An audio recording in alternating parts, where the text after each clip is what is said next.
on 16A1. So, right on the top of Tes Zayin Amid Aleph, 3 lines from the top. Yesterday we touched on the Aron HaKodesh. We touched on the Aron HaKodesh, and hopefully Charlie caught up. Now, one thing I want to say is there was a lot of on building a shul and how you should adorn it, and not to forget about the learning. It was very interesting. You got that part. The part is, Charlie, very important. The edifice of a shul is not as important. The bells and whistles are not as important as its purpose, which is to support Torah. So spend less money on the aesthetics and spend more money on the Torah. Because Torah is what has kept us going for all these 1,000 years. But what I did say to my father yesterday when we were giving shir, I said, the Egyptians had the pyramids and the Sphinx, and they're still there. The Romans had the Titus' Arch and all the other stuff that are in Rome, and the Colosseum and all that.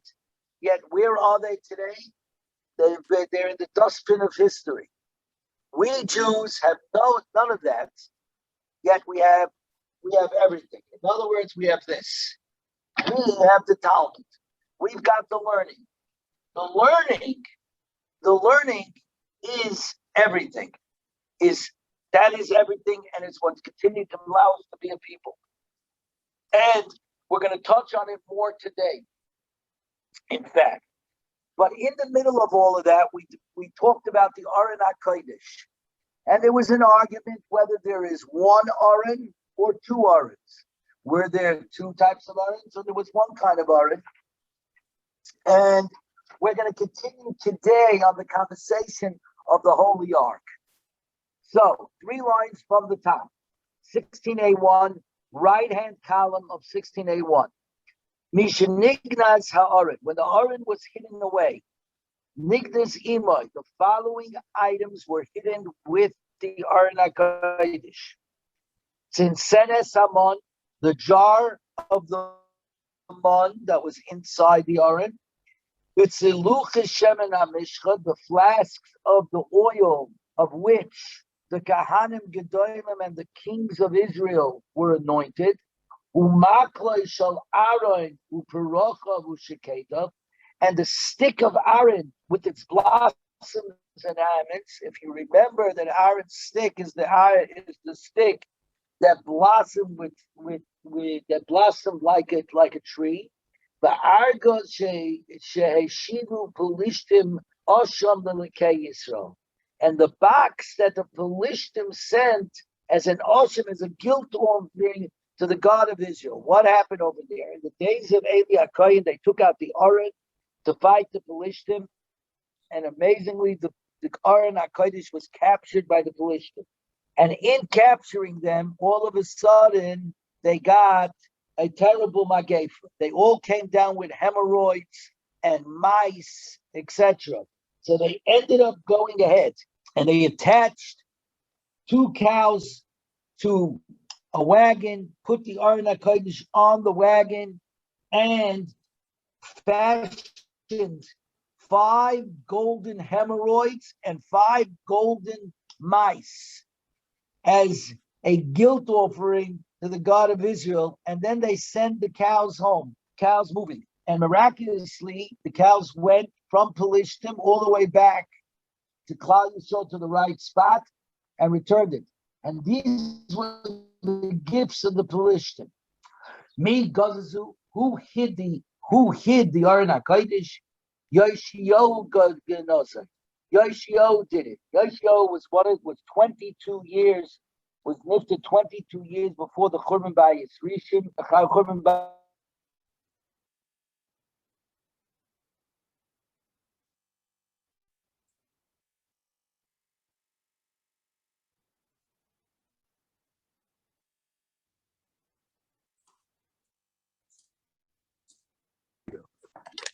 Anyways,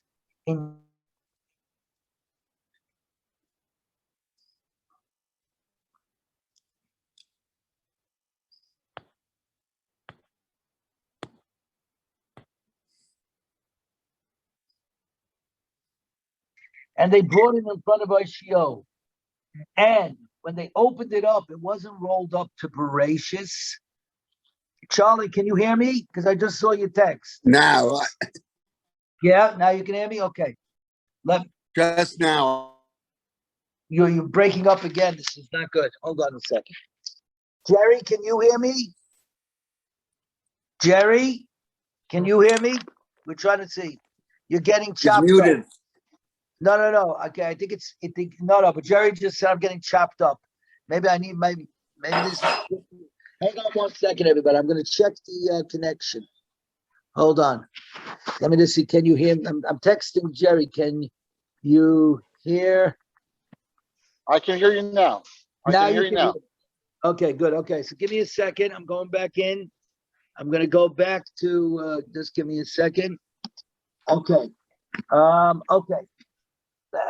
If you guys can't hear me and I don't pick up on it, do me a favor. Either text me or call me.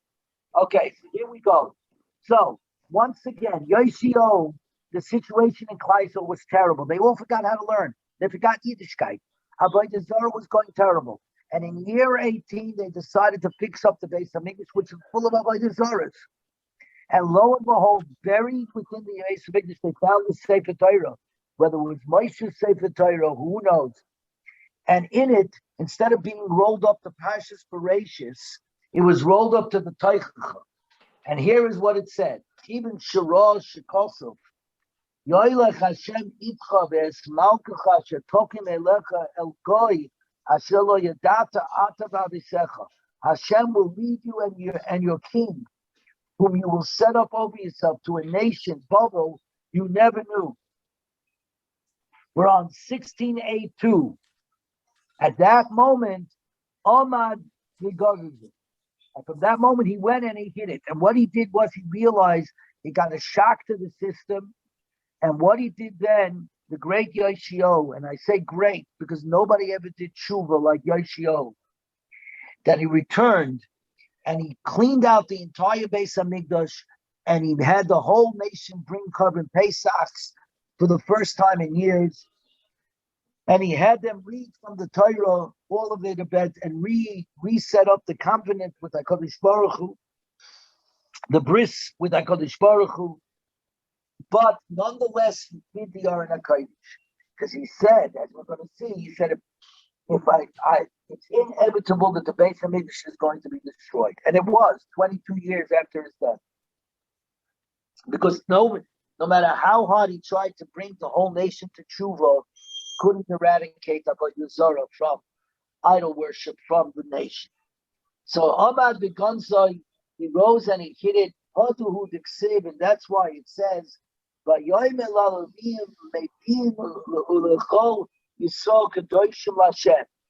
Oshio said to the Levim who teach all of Klal Yisrael who were consecrated to Hashem, to new as Aron HaKodesh B'bayis Shebona Shlomo ben David Melech Yerushalayim, place the holy ark, the Aron HaKodesh, that placed in the bayis that Shlomo, the son of David, built. Ein lochem masa b'chosei. You will not have the task of carrying the ark on your shoulders again. Amar lahem im goyuhu itchem lebabel. If the ark, if the Aron HaKodesh is sent into Golus with you to Babel, ein atem machzirin oisei oidam v'koyme. You will never bring it back to this place. Because even if Babel relents and lets you build the second Beis Hamikdash, they'll only let you return with certain utensils. They'll never let you return with the Aron HaKodesh. So hide it. Elo said Oshio, after Ibdu es Hashem Elokeichem es Amo Yisrael. Now serve Hashem your God and his people Yisrael. And when it was hidden by the first Beis Hamikdash, it never returned. The second Beis Hamikdash never had the Aron HaKodesh. There was a Kodesh HaKadoshim, but there was no holy ark. It has been missing. It has been hidden since the destruction of the first, from before the 20 years before the destruction of the first Beis Hamikdash. Now, we mentioned before that in the Luchos, I mean, in the Arna Kodesh was the oil, the anointing oil, the Shemen HaMishcha. Says the Gemara, Pitum Shemen HaMishcha.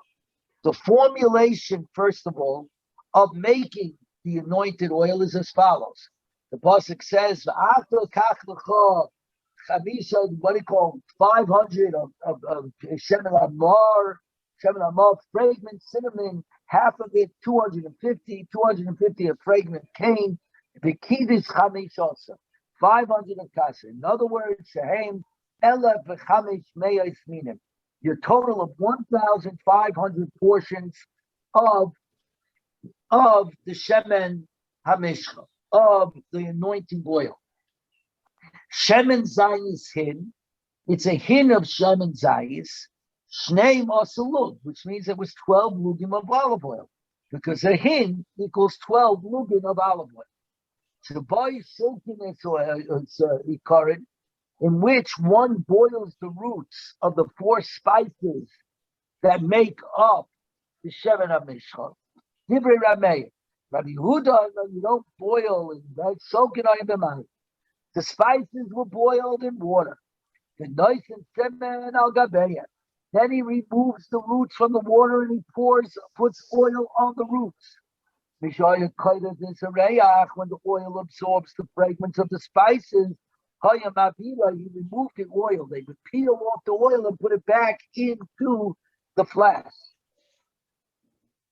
In the same way that those who make perfumes, that's what they do. And this is what the pasuk says. Shemen mischas kodesh. You shall make the oil a sacred anointment, the handiwork of perfumer. Very good. 16A3. Tani. Rabbi Yehuda be Rabbi Eloi. Rabbi Yehuda the son of Eloi says, Shemen HaMishcha she'asa Moshe b'midbar. The oil that Moshe Rabbeinu made in the midbar, in the wilderness. Ma'ase nisim nasa by mitchila b'yatzai. A whole set of miracles happened from the beginning to the end. Mitchila lo yoyaboy elish shnei masalug. Like we explained before, it only had 12 lugin in volume. Shemen zayis hin. Hin is 12 lugin. That means even if the olive oil was used just for smearing the roots, it wouldn't have sufficed. 12 lugin would not have been enough.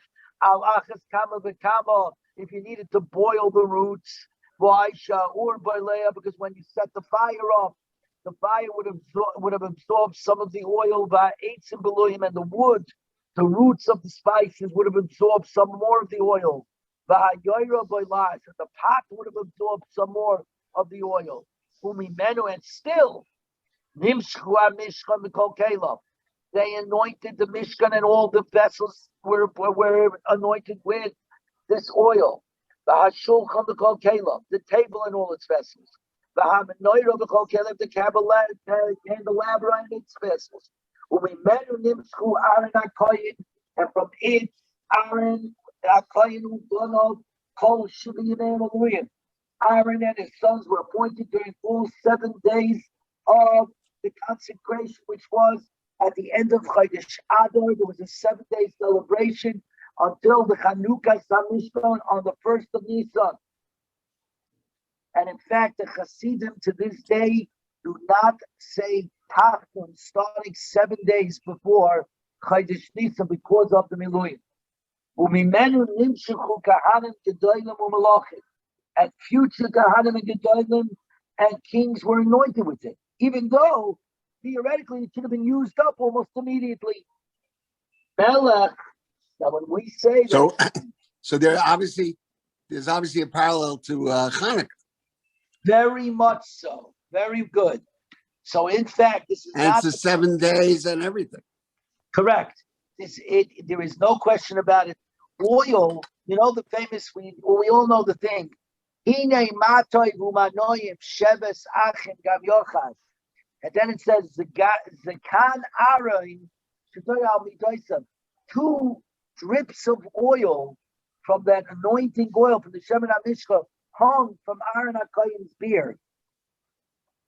So, says further, Melech B'tchilo Toimish, when we said every king needs to be anointed with the oil, this is what we mean. Melech B'tchilo Toimish. A king who's the first in his family to assume the throne requires Mashiach. Melech ben Melech ain't Toyin Mashiach. But a king who is the son of a king does not need to be anointed. My timer, kum Mishichenu Kizeh, who arise and anoint him, because Shmuel was told regarding David, for this is he, individual, Loshen Yochid, Zeh Toyin Mashiach. This one needs Mashiach, ve'ein b'noi Tani Mashiach. Avol Kohen Gadol ben Kohen Gadol, afilu ad Esther Dairis, even if it goes 10 Dairis, that means a son after a son after a son was the Kohen Gadol. In Kol Zeh, each one requires anointing. And the reason for this is this. The monarchy goes father to son. Kohen Gadol does not go naturally father to son. A son could take over, but that's not a guarantee. It goes to the most holiest, the most person that's ready to become, who's fit to become the Kohen Gadol. With a king, it doesn't work that way exactly. A son takes over from a king. Where is the nafkamina this in halacha? A rav in a shul. It is not a given that the son of the rav takes over. We would like it. It's nice. But that is not a given. Because, and if a son does take over from a father in a shul, there has to be an inauguration for the new Rav, because he stands on his own 2 feet, not on the shoulders of his father. So while we try to go out of our way, if we find a good Rav, to try to keep it in the family, nonetheless, that is no different than the Kahanim Gedolim. At the end of the day, the leader, the spiritual leader of a nation or a community, has to be appointed and has to be worthy of the position. 1684. The Kula Kayim Liyosid Lavoi. And yet, even though the Shemin HaMishcha, the anointing oil, should have been used up, Im Kol Zeh will remain for the future era. What's the future era? The Beis HaMikdash HaShlishi, when Mashiach will come, it should be built quickly in our days. Hadu Diksiv, and this is what the pasuk says: Shemen Mishchas Kodesh, this shall be for me an oil of sacred anointment, Zeli L'Doirei Sefer, for all your generations. Okay, here we go further about kings. Ein moishrin melochim ela al gabeim hamayim. We only anoint kings only by a spring, because that shows longevity. Because a spring is a natural spring that springs from the ground, and therefore it's showing that may you flow and may your family flow forever and ever. Shenema, with regard to David's command that Shlomo should become his successor, his youngest son, Shlomo, should become the successor. The pasuk says, "V'har kaptem es Shlomo beni ala pirdo asher li v'iradatem oisai el gechoin." Mount my son Shlomo upon my mule and take him down to the Gichoin, which was a stream. And there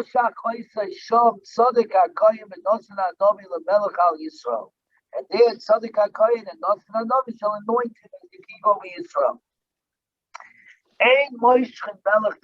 We do not anoint a king, the son of a king. Only where there is argument, because David HaMelech was king. So why did Shlomo HaMelech need to be anointed? We just said David was anointed, that was enough. his son automatically became king.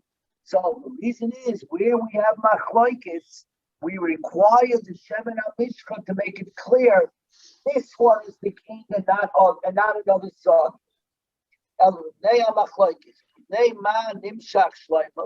For what reason was Shlomo anointed when he succeeded his father David as king? If his father was the first of his line and he was anointed, so why did Shlomo need to be anointed? Because of the machlokes with Adino. If you know that David HaMelech was old and was laying in bed, and Adino took advantage and got himself anointed king. And that's when Bathsheba came to Shlomo's mother, came to David HaMelech, etc. And that's where David said, brought Sadiq and Nassan and said, go and take out the anointed oil and anoint Shlomo HaMelech and stop the rebellion. Yoash, why was Yoash anointed? Asalyo, because of Asalyo. Asalyo was a terrible Rasha who tried to wipe out the whole David line. And Yoash was hidden by an ant, I believe. Right? I believe Yoash was hidden by an ant of his who hid him until eventually he was able to take over the kingship, and that's why he was anointed. Yoachas,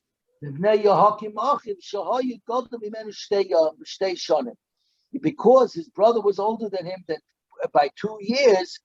Why was he? If they Yoram, and Yehu was stuck because of Yoram.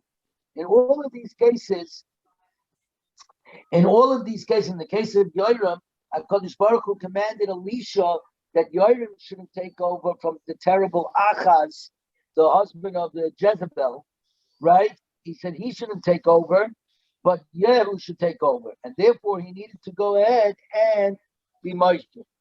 The same thing goes on with all the other ones. So in every case where there was some sort of possibility that a brother or an uncle or somebody would take over, then you had to go. It wasn't enough simply to say he's the king. You had to anoint the person as king. It's interesting to note that in the early years of the Ottoman Empire, the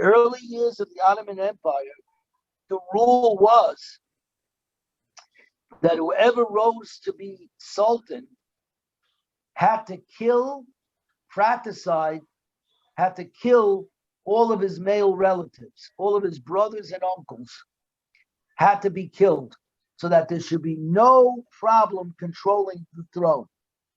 This lasted for a few hundred years in Turkish society, which explains a lot about the bloodthirstiness of Islamic culture.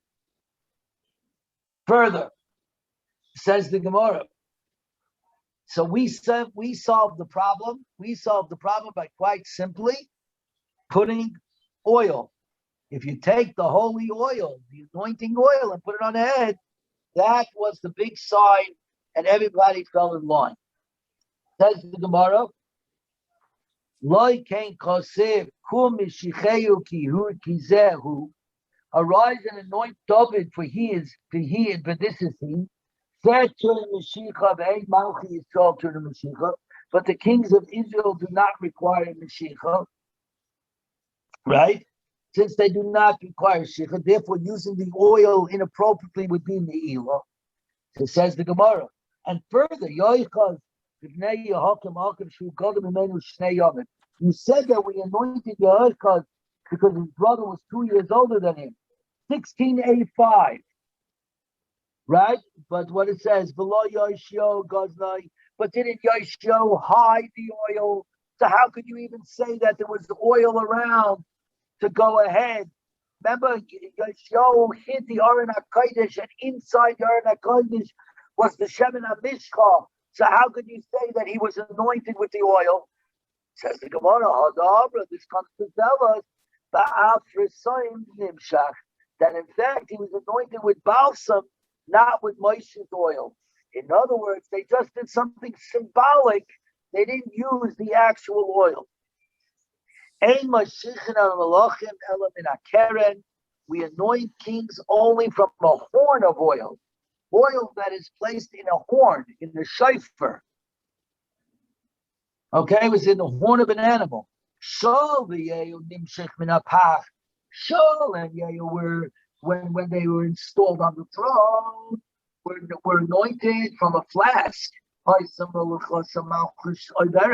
Their reigns were not very long. David and we were anointed from a horn. David Keren Mishichai. We say it in benching, in Birchas Hamazon, right? And towards the end of Birchas Hamazon, we say, right? David Keren Mishichai. David, the horn of his anointing, right? David Ushleim Nimshu Min HaKeren Hoysem Eluchosem Malchus Kayemes. The reigns were prolonged. From here, we see once again that somehow the physicality of something brings out the spirituality.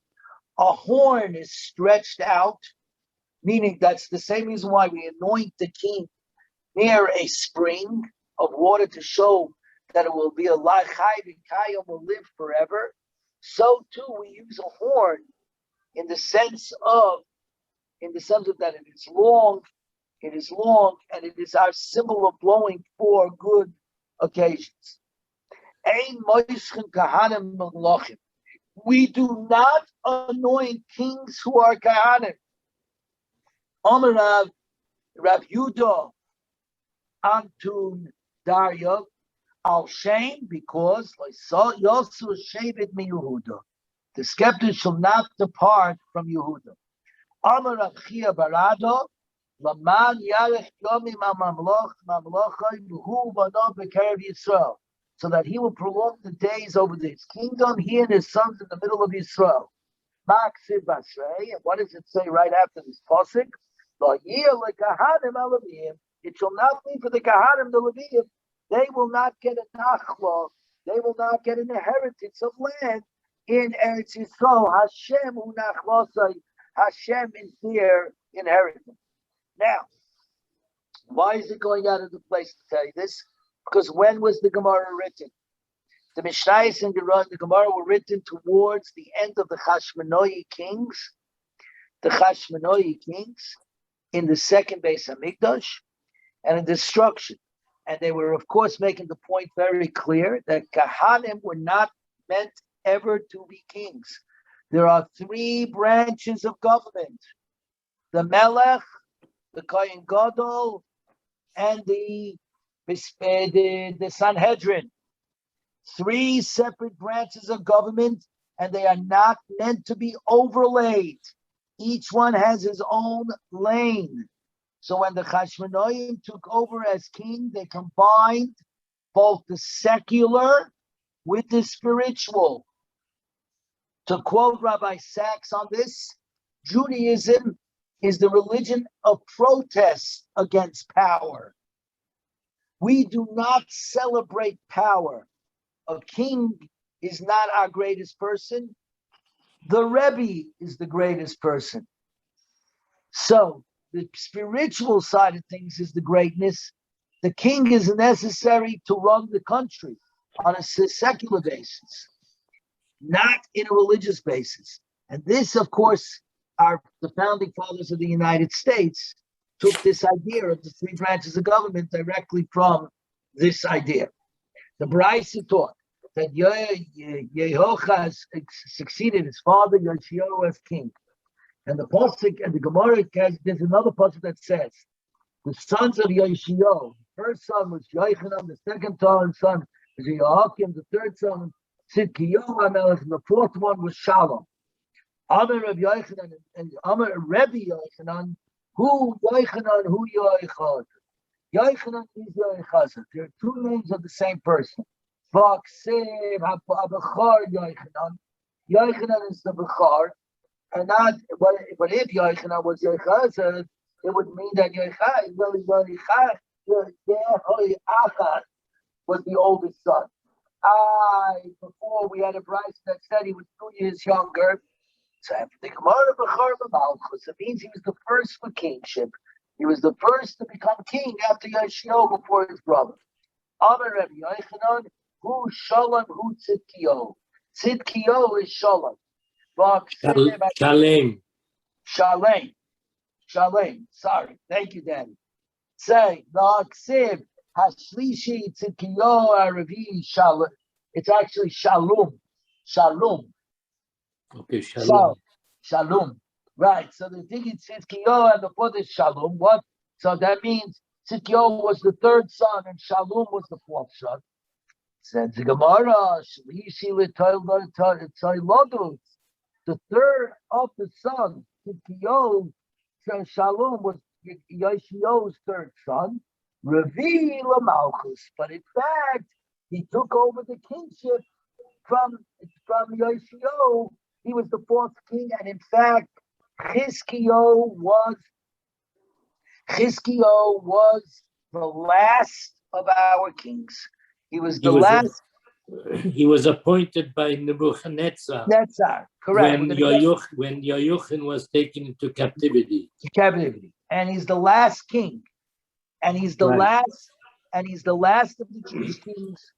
With him came the destruction of the Korban Bayis Rishon. With him, he ended up, as we're going to see, rebelling against Nebuchadnezzar. He rebelled against Nebuchadnezzar, and he's going to get, and was punished terribly for it. He was blinded. And he saw all his children killed in front of him. And what he did is because he saw Nebuchadnezzar eating animals alive, and Nebuchadnezzar made him swear that he would never reveal it, and he did reveal it, and that's what happens to him. Right, exactly. A little gossip goes a long way. Exactly. Right. Now, today, of course, there are plenty of people who eat animals live, see the crabs, but we don't need to talk about that. Okay? We have a lot of Nebuchadnezzar. Anyways, and by the way, the reason why Nebuchadnezzar was bothered by that is because one of the Sheva mitzvahs b'nei Noach is Aver min achai. You're not allowed to eat an Aver from a live animal. So this, that the Goyim today eat live crabs, they take a crab or whatever, they break off a leg or whatever it is very, very bad, actually. Besides that, it's Sarba Lachayim, that you boil them in boiling water and the whole thing. It's there's many, many problems. And the Nebuchadnezzar knew this, that eating Neibim and Achai was a taboo, which unfortunately today has been lost. So we're on 16A6. 16A6. So Tzidkiyo, why was he called Tzidkiyo? So now we're getting to the story of my father. My father just said, Shetzidak Olav Midas Adin, because he vindicated Tzaddik, he accepted the attribution of justice against him. Shalom, why was he called Shalom? Shabiyamav Shlama Malchus Beis David, because in his day, the monarchy of David ended in his day. Right? And let's just do the next piece of Gemara. Reish Lakish Amar, Loi Shalom Havi Shemei, V'loi Tzidkiyo Havi Shemei. His real name wasn't Shalom or Tzidkiyo, Ella Matanya, but Matanya. Hadahu Diksiv, because this is what it says. Vayimlech Melech Bovel es Matanya, Doi Tachyo. The king of Bovel, i.e. Nebuchadnezzar, crowned Matanya, which is Yochaniah's uncle in his place, the Yasef es Shemoi Tzidkiyo, and he changed his name to Tzidkiyo. And again, this was what happened over here. He appointed Tzidkiyo, the uncle, and he said, "You better behave. Essentially, I'm going to make you a puppet king of Israel, as long as you hold my secrets and you don't rebel against me." As my father said, he saw Nebuchadnezzar eating live animals and he let it be known. Nebuchadnezzar came and slaughtered, if you look at number 72 in the Art Scroll, Nebuchadnezzar slaughtered Tzidkiyahu's children in front of him, and then afterwards he blinded Tzidkiyahu. And Tzidkiyahu accepted the Gezerah min Hashamayim, the heavenly decree, and he did not question it. So this pays now. You might hear this again on a WhatsApp later this week. But in this week's parsha, in Parsha Shemini, Nadav and Avihu get killed. But when they bring an Ezara of Hashem, when they bring an offering in front of God that was not meant to be brought. And Moshe comes to Aaron and he tells him, don't rip your clothes, anything else. And it says, Vayidoim Aaron, and Aaron was quiet, which means that Aaron was mastik adin. He was in grief. He lost 2 sons. Nonetheless, he was quiet and he accepted the rule of the decree of heaven. But 3 psukim later, the pasuk says that Moshe tells Aaron and his sons, "V'acheichem chol beis Yisrael," but your brothers, the whole house of Israel, yivku es hasreifa asher saraf Hashem, will cry on the fire that Hashem fired, that Hashem made, on the furnace that God made the furnace. From here we learn 2 different things. When something happens to a tzara, heaven forbid, happens to a person, the avodah, the job of that person is vayidon, to accept. He has to be masik adin. But everybody else in Israel is supposed to be v'yivku es hasreifa es Hashem. Everybody else should be screaming up to the Rebbeinu Shalom and saying, Rebbeinu Shalom, what fire did you just send? How could you send such a fire? Where do we see this? When HaKadosh Baruch Hu sent the Malachim to light, when he sent the Malachim to light, then the HaKadosh Baruch Hu Kaviyachal in the Pasuk in Parshas Vayera starts talking to himself. Shall I do what I'm planning to do? And Avram shouldn't know about it, because from Avram, his family is going to be leading and all that, right?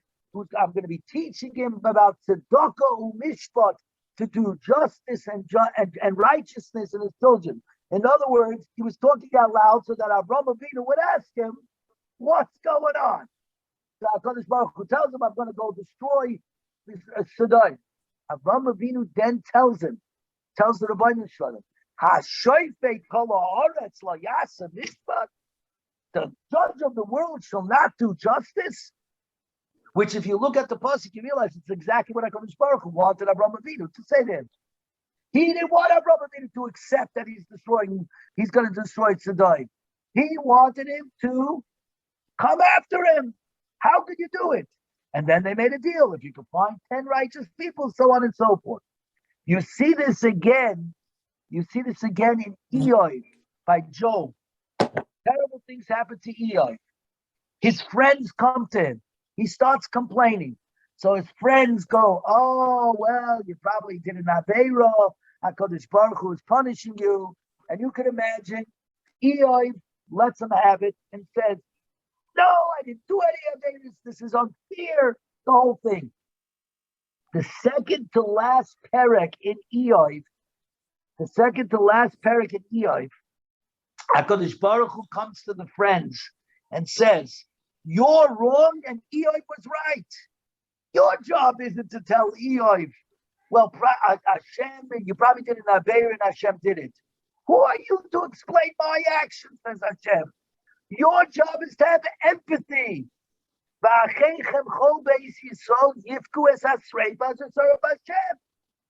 Your job is to scream and holler and come and say, HaKadosh Baruch Hu made things better for my friends. That's what our job is to do. When something happens to a person, the person has to accept it. Everybody else around him most certainly should not. What I'm saying here is, of course, the words of the great and saintly Rabbi Sachs, who answered the question just a few months before he passed away. You can actually find this on YouTube. Amazing. He was asked the question once again, why do bad things happen to good people? And he answered. He said, the reason why bad things happen to good people is because we will never know the reason why bad things happen to good people. And the reason why we will never know why bad things happen to good people is just because if we did know why bad things happen to good people, then we would accept it. Oh, that's the reason the bad thing is happening to a good person. We would accept it. He said, HaKadosh Baruch Hu never wants us to accept bad things happening to good people. He wants us to have empathy. He wants us to dive into him and call up to him and say, "Hashoyvi kol haaretz lo ya'aseh mishpat," right? But that's what he wants. That's why we never know the answer to that great question. Because if we knew the answer to the question, then we would accept it. So I actually heard this story. Eli Wiesel asked the Lubavitcher Rebbe after Auschwitz. He said, after Auschwitz, how can you believe in God? And of course, the Lubavitcher turned the question on its head and said, what are you talking about? After Auschwitz, how can you not believe in God? So Eli Wiesel explained it. He said, if you don't believe in God, if you don't believe in a Racham v'Chanan, that there is somebody who's merciful and compassionate, then the question doesn't start. Auschwitz is possible. People are evil. People do evil things to other people. So the question doesn't begin. If there's no Racham v'Chanan, if there's no merciful one and compassionate one, the question doesn't start. Of course, it's an Auschwitz. It's not the first genocide, and it won't be the last genocide. People kill people. The question starts. If I believe that there's a God, I believe there's a Racham v'Chanan. There's a merciful one and compassionate one. Now I got a question. Rabbi Yisraelim, how could you have allowed Auschwitz? How could you allow 3 of my 4 great-grandparents to be cast in the crematorium and be buried in the back of Birkenau? That's what. Now you have a good question. Yes, come up. Charlie lost this again. Daddy, can you hear me? Yeah, Jerry, can you hear me? I could hear you. Okay, I don't know who else is there. Let me see. Hang on. Yes. Okay, I don't know what just happened. I Hold on. I can, Yeah. Okay. I can hear you. You can I hear can me hear too. you. Yes, I don't know why Charlie lost. So, but anyways, it's a great answer from the Lubavitcher Rebbe, from your Rebbe, Jerry, and it's a great insight. The question happens because we believe in a merciful one and a compassionate one. Therefore, we can call up and scream to the heavens and say, "What's going on? What's going on?" And that is the great lesson in over here. Tzidkiyo accepted, was Masik Adin, accepted that this is what needed to happen, that he was blinded and he saw his children being killed in front of him. Nonetheless, that was Tzidkiya's thing. Every individual has to accept that all that Hashem does is for good. And the one who said that was Rabbi Yochanan. Rabbi Yochanan is the one that says, whatever God does is for good.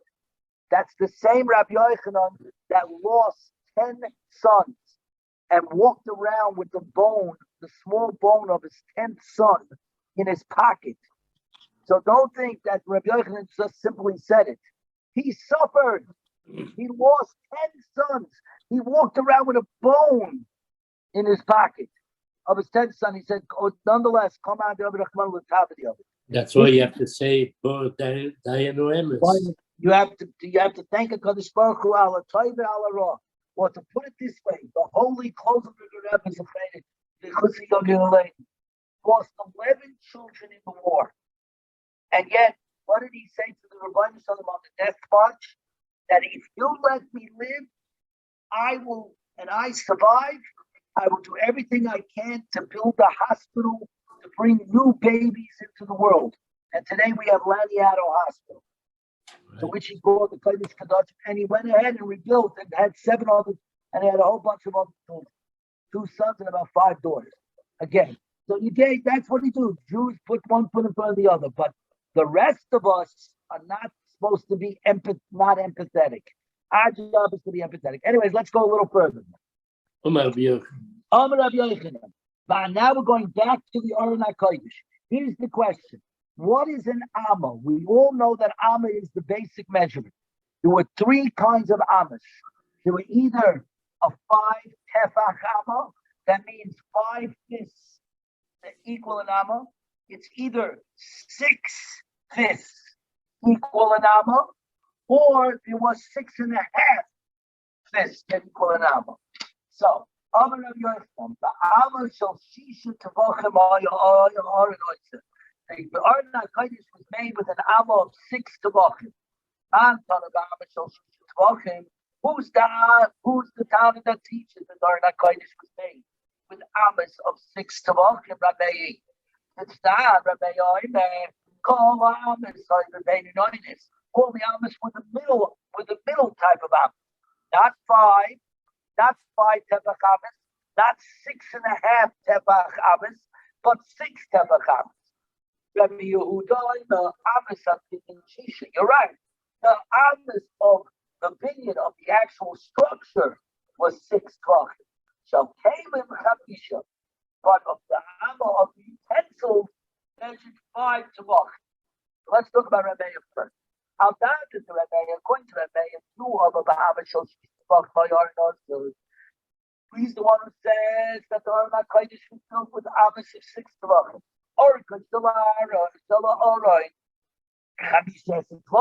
The length of the ark of the Aron HaKodesh was 15 tefachim.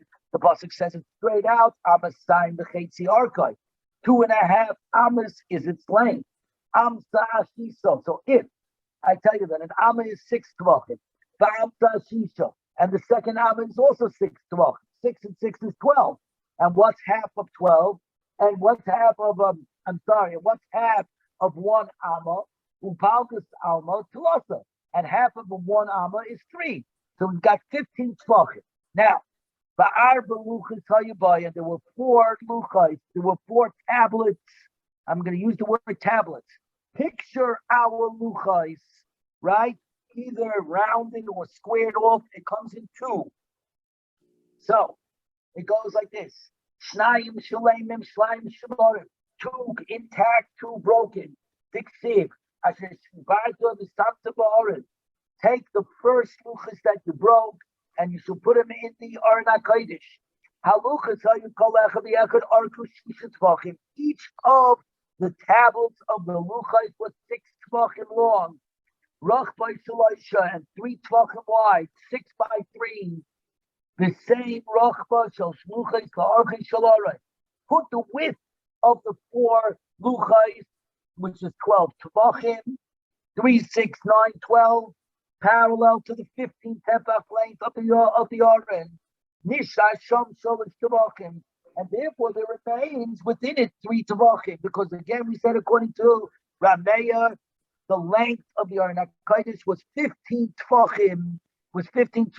So the 4 tablets, the 2 whole ones and the 2 broken ones together equal 12. 3, 3, 3, 3. Leaving over 3 tefachim, we are now on 16b1. Ted Zion Omid Bays. Broken pieces take more room than unbroken pieces. Yeah, but except that they obviously pulled them back together, because as we're going to look at the diagrams. Look at the diagrams on the bottom of 16b1. 16b1. Okay, let's just finish the Gemara, and then we're going to look at the diagram. From the remaining 3 tefachim of the 15 tefachim length, take a half a tefach to each wall. Nisha shnei tefachim l'sefer Torah, leaving over 2 tefachim for the sefer Torah, for Moshe Rabbeinu's sefer Torah, to be placed in the Aron.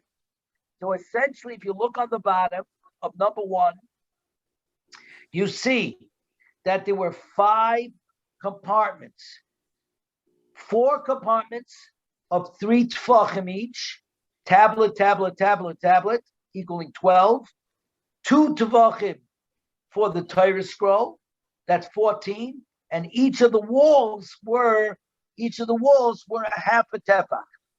With regard to my father's question regarding the broken pieces, Daddy, essentially what they did is they took the broken pieces and they put them within their compartment. So that even though, as you well put it, broken pieces take up more space, it does not mean that the pieces were not laying one on top of each other. They could have been laying one on top of each other. Nonetheless, they were put into a space that were they whole, this is the space they would take up. 3, 6, 9, 12. Okay. That's what they did. Because you are right. Broken pieces, by definition, even if I try to put them together, will always take up a bit more space. A little more space, A little more space. It does not say here that they did not pile the pieces one on top of the other. It does not say that. So they obviously went ahead and did it this way. Further on, like broken pieces of matzahs that you put together. Exactly. Which I played again this Pesach, by the way. And Daddy, you'll be happy to know your great-grandchildren are playing the game too. This matzah broken? We have this minhag in our family for everybody else. So we take the matzah and we carefully break it and then put it back together, like Lego. And then you ask around the room, is it broken? Is it broken? If so, where? And believe it or not, it becomes a big game. Anyways, Roichman shall alright t-shirts. Yitzchak. Yes. Yitzchak, Yes. Can you please do a YouTube of that and send it out? Okay. What? He wants a YouTube of how we do it, Daddy. Oh. So that they can learn how to do it with their grandkids. It's great. It really is. Okay, here we go. The width of the Aron was 9 tvachim. How do we see this? Do we know the length was 15, the width was 9? Diksiv, amma v'chetzi rachba. An amma and a half is its width. Amma shashisha, an amma is 6. Upaldas amma tlasa, and a half an amma is 3. So we got 9 tvachim. The arba luchas hayabai, and there were 4 luchas, as we said before. Shnaim Sulaim and V'Shaim Shaburim, 2 complete, 2 broken. Diksiv Asher Shavar to the Samtabarit. Take the first luchas that you broke and put them into the Aron. Luchas Hayakalecha Be'echad Arka Shisha Tvachim. Each one of the tablets was 6 tvachim long, as we explained. Ve'rochblat Shloisha Tvachim, and 3 tvachim wide. Tain Argal Shluchais L'Rochman Shalarin. Place the 6 tefach length of the luchais parallel to the 9 tefach width of the Aron. Nishayr sham shloisha tefachim, leaving over 3 tefachim. Chatzi tefach mikan l'kais l'zeh, chatzi tefach mikan l'kais l'zeh. Half a tefach for this side wall and half a tefach for that side wall. And that leaves 2 tefachim controlling the place where the Torah would scroll with lies. So the bottom line is, according to Rav Meir, we're dealing with 6 tefach amis, which leaves us enough space for the 4 luchais plus the Sefer Torah to go into the Aron HaKodesh. Now, Rav Shimon ben Lakish, Reish Lakish says, no, the Aron was made with amis of only 5 of tefachim.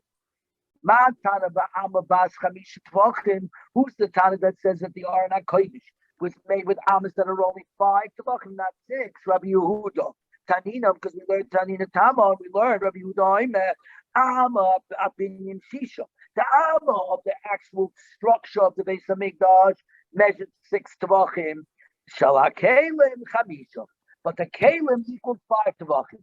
The Gahin Aron Kleyu. And the Aron is a utensil. Why is it a utensil? Because it was movable. If it's movable, it's a keli. Al Tzedata de Rabbi Yehuda. So therefore, according to Rabbi Yehuda, we have the exact same Gemara, except we're now figuring it by 5 Tavachim as opposed to 6 Tavachim. Say that the length of the ark was with the amis of the 5 Tavachim. Therefore, it had to measure not 15 Tavachim, but 12 and a half Tavachim. The ksiv amasai v'chetzi arkai. 2.5 amas is its length.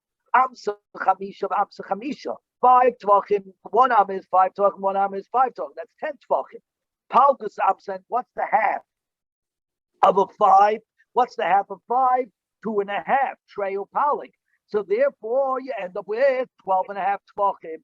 There were 4 tablets. Shnaim shleimim, shnaim shemarim. 2 intact and 2 broken. Take the broken ones and put them in the arid.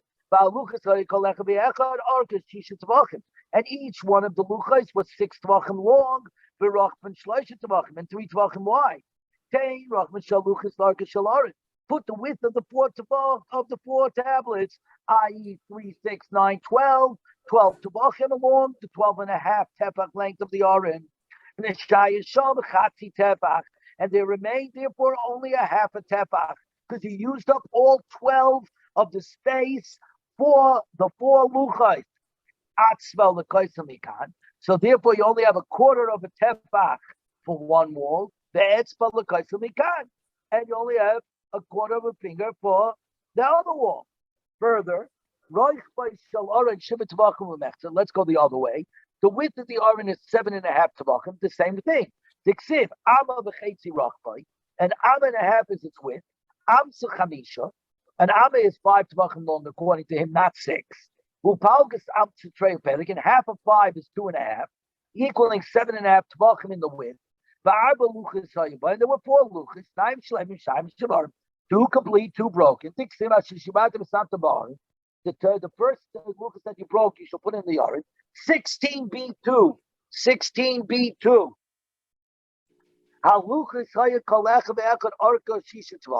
Each one of the luchas equals 6 tvachim, and its width of 3 tvachim. Put the 6 tefach length of the luchas along the 7.5 tefach width of the Aron HaKodesh. Leaving over 1.5 tefachim. A quarter of a tefach to this side and a quarter of a tefach to that side for the walls. Chatzi tefach mikan, and then you have a half a tefach for one side of the tablets. Chatzi tefach mikan l'sholtut, in order to maneuver the luchas. Everybody turn back to number 9. Okay, and you look according to Rabbi Yehuda, there was enough room because you're dealing with 5 tefach amis. There was only enough room for it's 4 luchas, 3, 3, 3, 3. There was no room to put in the Sefer Torah of Moshe into the Aron HaKodesh. And that's the basic of all this Gemara. That according to Rameir, since you were dealing with tefach, you were dealing with 6 tefach amis, there was room for the Sefer Torah. According to Rabbi Yehuda, you're dealing with 5 tefach amis, there's no room for the Sefer Torah. Back to 16b2. So now, says the Gemara, Keitzad Osa B'Tzalel Es Aaron. How did B'Tzalel make the Aaron? Rabbi Chanina Oma, Rabbi Chanina says, Shloisha Tebesot. So he made 3 boxes, progressively smaller. Big, smaller, smallest. Shtayim Shel Zov, Achas Shel Eitz. A big gold box, of which the wooden box fit into, in which a much smaller golden box fit into it. Okay? Nosan Shel Zov, the Shel Eitz. He put the smaller box of gold into the box of wood, the Shel Eitz, the Shel Zov, and he put the box of wood into the larger box of gold. Bitzipo, and then he covered the rim with gold, Ksiv, Bitzipisai, Oisai, Zov, Tarmi, Baisu, Michutz, Titzapenu. And you shall cover it with pure gold from inside and from outside. So what do I need the next words? Titzapenu, X, you shall cover it, which is a repeat of the first word of the pasuk. Lahavi Safase al Yoina, to include the upper rim, that nothing should show the wood. It should be completely encased in gold. Rav Shimon ben Lakish Shomer, Rish Lakish says, Teva Achatz Asul Ritzipo. He actually made one box of wood which he coated with gold. The Ksiv, it's a piece of oisoi. It. Oisoi is a lashon yachid, singular. It's a piece of oisoi. So toha mi bayis to michut. So what is he doing with the extra word that the pasuk finishes with titzapenu? That you have to figure that in making the boards, it wasn't one board, it was probably layers of boards. You have to make sure that the gold covers completely, that you cannot tell from the outside that there were layers of board. Kate said, how were the luchas written? Rav Chanina ben Gamliel it's famous Gemara. Chamisha luchas zeh, v'chamisha luchas zeh. Like the way we have it, 5 on one, anoichi until Shabbos, and all the lois on the next one, the chamisha luchas zeh. Hareyu diksiv yichtabem al shnei luchas savonim, and inscribe them on 2 stone tablets. Chamisha luach zeh, v'chamisha luach zeh. V'rabbanan amri, no. Asara luchazeh, asara luchazeh. 10 were written on one luchais, and 10 were written on another luchais. Hadu diksiv vayaged lochem es brisoi ashetziva eschem lasoi atzeres atadvarim. He told you of his covenant, of his bris, that he commanded you to observe the 10 commandments and inscribe them on 2 stone tablets. Asara luchazeh, asara luchazeh.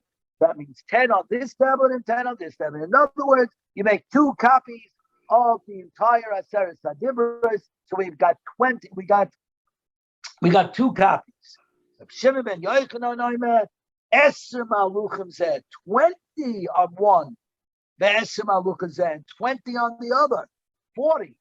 Niksiv, the Yichtameim al Shnei Luchei Savonim, and he inscribed them on 2 stone tablets. Esem aluchazeh, esem aluchazeh. Rav Simai Omer, Rav Simai says, Aborim aluchazeh, 40 on one, Aborim aluchazeh, and 40 on the other, 80.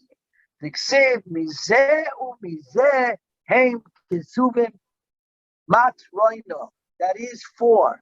In other words, you have 4 sides to a tablet, so that on each tablet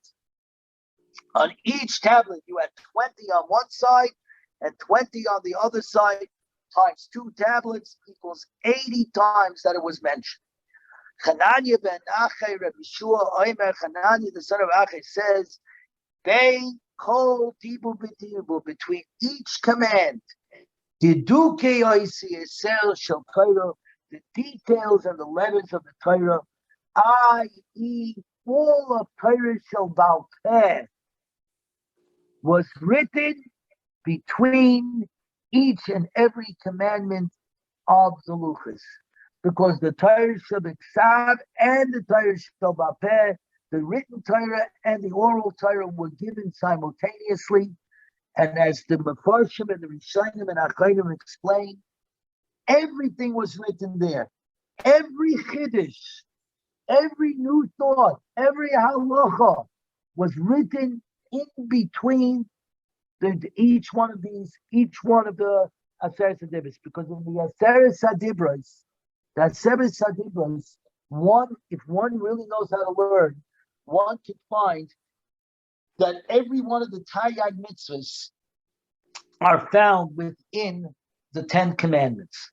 The 10 commandments are the classification, and underneath that fills in the other 603 mitzvahs underneath it.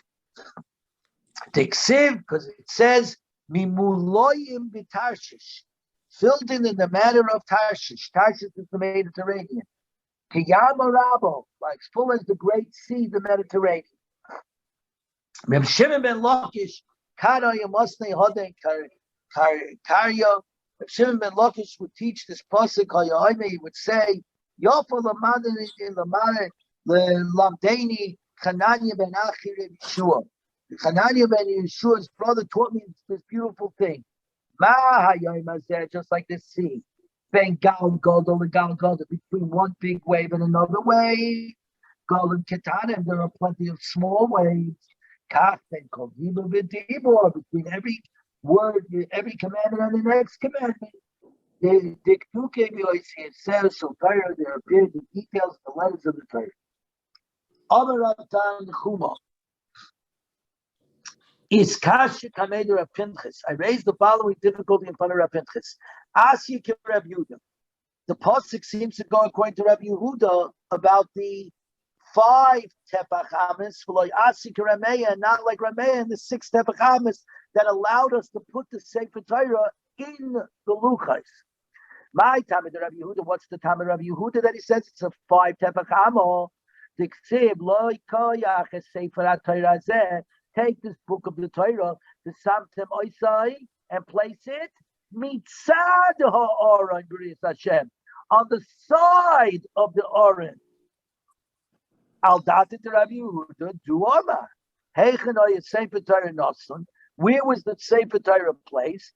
Kimin kul kiyah asiyul in a box that was made right outside the aron hakodesh. V'haya Sefer Torah nasan b'saychai. Because the aron itself was made out of 5 tefach amis, which only could fit, as we saw in the diagram before, only the 4 luchais, had no room for the Torah. And the pasuk here says mitzad aron, on the side of the aron. So how does Rav Meir explain this? Because according to Rav Meir, you had enough room. You had 15 tvachim. You had enough room for the 12 tvachim of the 4 luchais, and 2 tvachim for the Sefer Torah. My Talmud Rav Meir, Diksiv in the Satis Akapoires Al Ha'oray Melamalo El Ha'oray Titin. It's so Edus Asher Etein Elecha. You should place the cover of the aron from above, and into the aron you shall place the Edus, the testimony that I will give you. What's the Edus? Right? It's like the Chacham. The shilas of the Kohen. What are these? What is the edus? What is the testimony? That's the Torah. So you see, the Torah was placed into the aron, and now we're getting to the Mishnah where we're stopping.